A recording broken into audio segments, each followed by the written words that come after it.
राष्ट्रपति Vladimir Zelensky और NATO देशों के प्रमुखों से फोन पर विस्तार से बात की। व्हाइट हाउस के अनुसार ट्रंप ने जेलेंस्की और यूरोपीय नेताओं को बैठक की विस्तृत जानकारी दी। उन्होंने यूरोपीय संघ की अध्यक्ष उर्सुला वॉन डेर लेयन से भी बात की।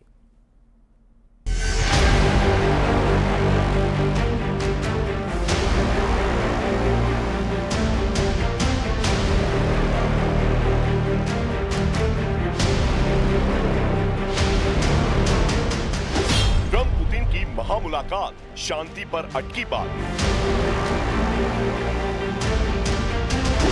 ट्रंप और पुतिन के बीच 3 घंटे की बातचीत, अभी सहमति नहीं।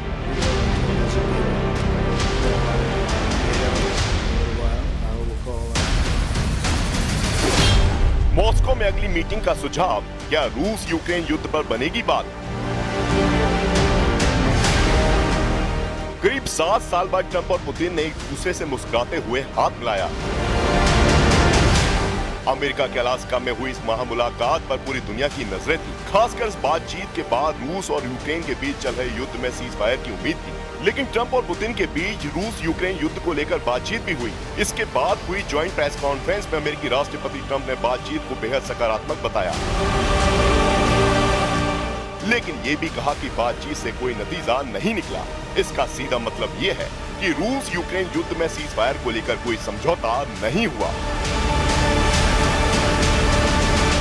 Very much, Mr. President. That was very profound, and I will say that I believe we had a very productive meeting. There were many points that we agreed on. Most of them, I would say, a couple of big ones that we haven't quite gotten there, but we've made some headway.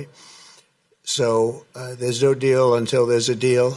I will call up NATO in a little while. I will call up the various people that I think are appropriate, and I'll of course call up President Zelensky and tell him about today's meeting. It's ultimately up to them.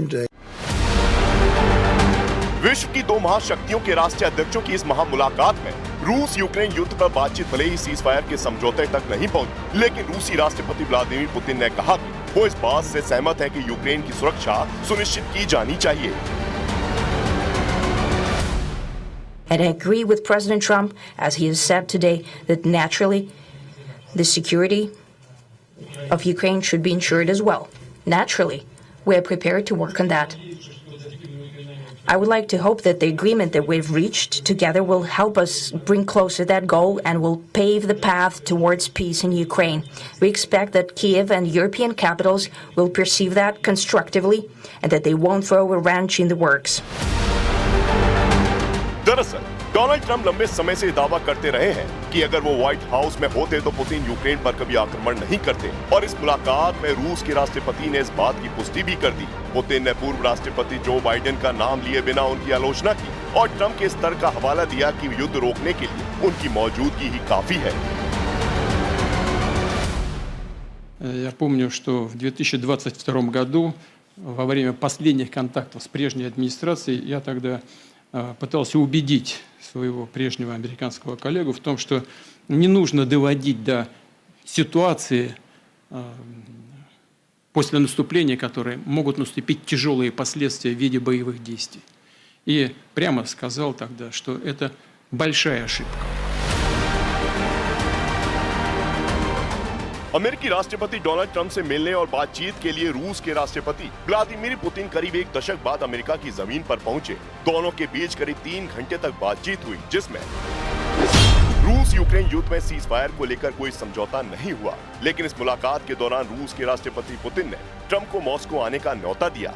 इस बातचीत में बड़े मुद्दों पर सहमति की बात Donald Trump ने मानी है और पुतिन ने ट्रंप के शांति की पहल का स्वागत किया। यानी साफ है कि पुतिन और ट्रंप की मुलाकात हुई, लंबी बातचीत भी हुई, लेकिन बंद कमरे में हुई इस मुलाकात में यूक्रेन युद्ध विराम को लेकर कोई ठोस निष्कर्ष नहीं निकल सका है।